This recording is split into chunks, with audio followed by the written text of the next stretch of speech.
Welcome everyone, my name is James, and this is Real Biased Gaming. In this part 2 of my Simcity review, I want to cover all the server side and support parts of the game and its launch. Obviously, this has been a big controversy, so I want to just round up all the fun stuff that has happened from day 1 up until now. I really feel this is fair because the game itself, as I mentioned in part 1, is really rather good. It is unique, it is different, all that cool stuff. So many issues have plagued the game, though, that they cannot be ignored. This video will help you with your decision to buy one or more of off a moral business practices kind of level. And if you already own it or you already decided to boycott the game, then, as usual, I would love to hear your thoughts and reasoning on why you made your choice. Now, two problems before the game even launched were Day 1 DLC and Always Online DRM, essentially. Always Online is frustrating to a lot of people, especially when it is for a single-player game. I mean, why are we required to tell EA that we are using a legal copy of their game every minute that we are in fact playing it? I don't know. Now, while this really was a hot topic, and still remains a hot topic, it did not seem like it's affected sales, really, at all for the game. I mean, so for all the anger and hype over this decision, people still bought this game in droves.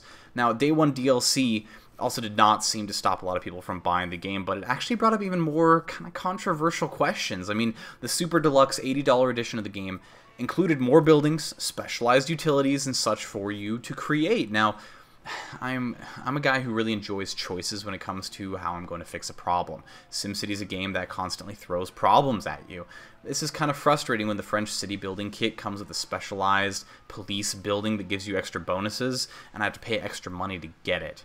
Well, yeah, that is really frustrating, and that's something that should have been in the game from day 1. Now, the big fiasco came on launch day when players experienced long queue times to get into their single-player game again.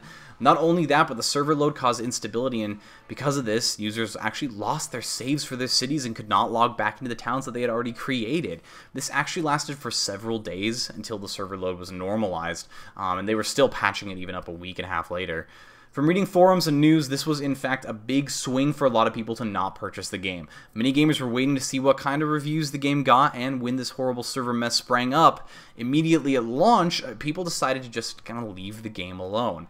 DRM is one thing, Day 1 DLC is another, but if you know the game you are buying is flat out not going to work, I mean, that is going to ruin a lot of sales for sure. Now, here we are about 2 weeks later. Two interesting bits of news have now come out. First off is that it has been confirmed through basically, illegal modding, that the game can in fact run completely fine when not connected to the EA servers, even though EA spokespeople denied that this was possible at all. So again, this is not going to be something that really causes tons of people to just refuse to buy the game. I mean, if it causes you to refuse to buy it, let me know. But it really is, it's kind of a betrayal, you know. I really feel like I just, was betrayed by this company that sold me this really cool game that I was really excited about, and then turns out they're using all these, I mean, they're lying to the consumers about it, and that's really, really disappointing. Now, the other feature of note here is that by looking through the game code, modders have actually found the population numbers are designed to exponentially increase artificially once you're past, I think there's like 100,000 citizens in your region.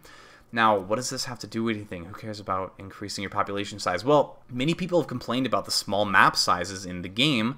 Essentially, the idea is that if you did not have the fake population increase, and we had the same map size right now, your income and population would never reach sizes that may be required for further special buildings, or to really reach numbers that may have been expected in previous SimCity games, or even just to reach numbers that EA said you should be able to reach in this game.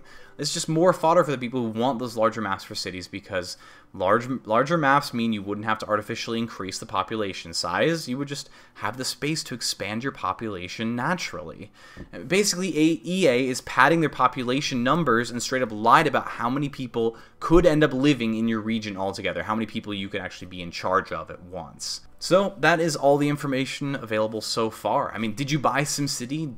Did you not? What made you make your final decision? I'm really torn because I really enjoy the game, but a lot of these decisions by EA leave me feeling like I really got taken advantage of, basically. Alright, well, thanks for watching, everyone. If you enjoy gaming news and reviews with a discussion focus, please subscribe and, of course, comment. I post videos every Thursday and then throughout the week as time allows. You know, I look forward to hearing from you.